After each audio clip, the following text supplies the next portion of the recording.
குளச்சல் அருகே +2 மாணவி பாலியல் பலாத்காரம். நீங்கள் பார்த்து கொண்டிருப்பது C4 Tech Tamil channel. Kanyakumari மாவட்டம் குளச்சல் அருகே உள்ள கிராமத்தில் 12ஆம் வகுப்பு படித்து வருகிறார். மாலையில் பள்ளி முடித்ததும் அருகிலுள்ள டைப்ரைட்டிங் வகுப்புக்கு செல்வார். அந்த நேரத்தில் சிறுமிக்கு அதே பகுதியை சேர்ந்த 25 வயதுடைய தனீஷ் என்ற இளைஞருடன் தொடர்பு இருந்தது. சம்பவத்தன்று தனீஷ் சிறுமியை குளச்சல் அருகே உள்ள பேருந்து நிறுத்தத்திற்கு வர சொன்னார். பின்னர் தனீஷ் தனது மோட்டார் சைக்கிளில் அங்கு வந்து சிறுமியை அருகிலுள்ள பள்ளிக்கு பின்னால் உள்ள தோப்புக்கு அழைத்து சென்றார். அங்கு தனீஷ் சிறுமியை பாலியல் பலாத்காரம் செய்தார். பின்னர் தனீஷ் இதை பற்றி யாரிடமும் சொல்ல வேண்டாம் என்று மிரட்டினார்.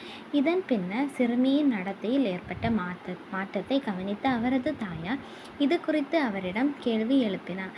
பின்னர் தனது நேர்ந்த கொடுமையை குறித்து சிறுமி அவரிடம் கூறினார். இதனால் அதிர்ச்சியடைந்த தாய் குளச்சல் அனைத்து மகளிர் காவல் நிலையத்தில் புகார் அளித்தார். போலீசார் விசாரணை நடத்தி தனீஷ் மீது போக்சோ சட்டத்தின் கீழ் வழக்கு பதிவு செய்தனர். இதற்கிடையே தனீஷ் தலைமறைவாகிவிட்டார். போலீஸ் அவரை தொடர்ந்து தேடி வருகின்றனர். ஷேர் அண்ட் சப்ஸ்கிரைப் பண்ணுங்க.